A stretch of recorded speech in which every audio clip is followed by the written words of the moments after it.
If the Aryan invasion theory is wrong, then why do we see a significant cultural difference between North India and South India? Excellent question. These are the questions we need to discuss. These are the questions we need to discuss among each other openly and frankly so that we understand the truth about India's civilization. Because there are all these oversimplifications flying around and being passed off as academic facts when they are not. So this is a very good question once again. We do see differences, cultural differences, so to say, between North India and South India. But you see the same sort of cultural difference between West India and East India, and North India and West India, and North India and South India and East India. Here's the thing: India's culture is very diverse. Okay, India has one single civilization, but it has a great deal of an immense amount of local diversity of culture. There are these incredible local manifestations of the same culture. Correct. You have the Kamakhya Devi temple in in Assam, which is one of the greatest temples to the mother goddess. So that's in Assam. They worship this goddess Kamakhya Devi in a certain specific manner. You have Hinglaj Mata temple in Balochistan, which is far to the west. It's thousands of kilometers west of Kamakhya Devi temple, and it is the same goddess they are worshipping in a different way. And you have similar temples in the north and in the south and throughout the geography of India. These are the great temples of the great female divinity, of the divine feminine. Right? It's the same goddess that is worshipped under different names in different parts of India. You have these Jyotirlingas, which worship the Lord Shiva in all across the geography of India, across the length and breadth of India. They use different languages to worship the Lord Shiva. They have different traditions, different cultures. The customs may look very different, and yet they are worshipping the same divinity, the same God. That is the thing.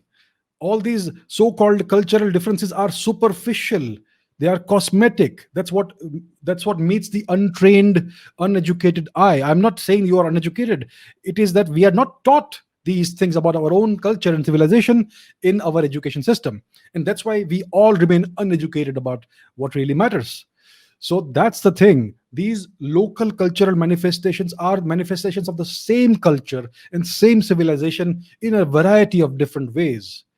That is the thing. So yes, these various manifestations of culture in South India are very different from other parts of India, right? But these are the same.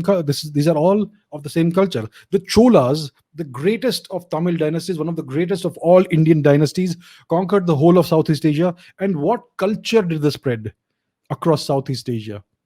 They spread Hinduism and Sanskrit, right?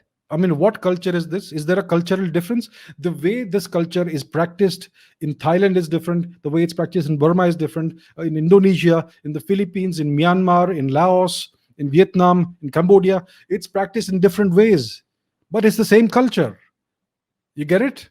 So that's the thing. It's the same culture practiced in a variety of local ways. And this is the same culture that was present across Eurasia, all the way westwards to Ireland and Iceland. The same culture. It looks so different, but it's the same underlying culture. It's the same underlying traditions. It's the same pantheon of gods given different names and worshipped in different ways. So this Aryan invasion theory, we'll go into it in detail in a future episode. We'll have a separate episode for that only, or maybe a number of episodes for that. But this is the answer in brief, that it is the same culture and same civilization.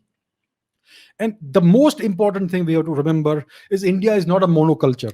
The West is a monoculture. That's just one religion and one way of doing things. And in the past, if you try to diverge from that, they would burn you alive, or they would do various horrific things to you.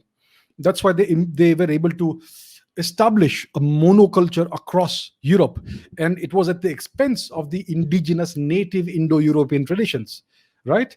So that ancient culture, it survives only in India today, and it is a very, very diverse and plural culture. It has a plurality of manifestations, but it is all the manifestations of the same ancient culture and traditions, which date back more than 10,000 years.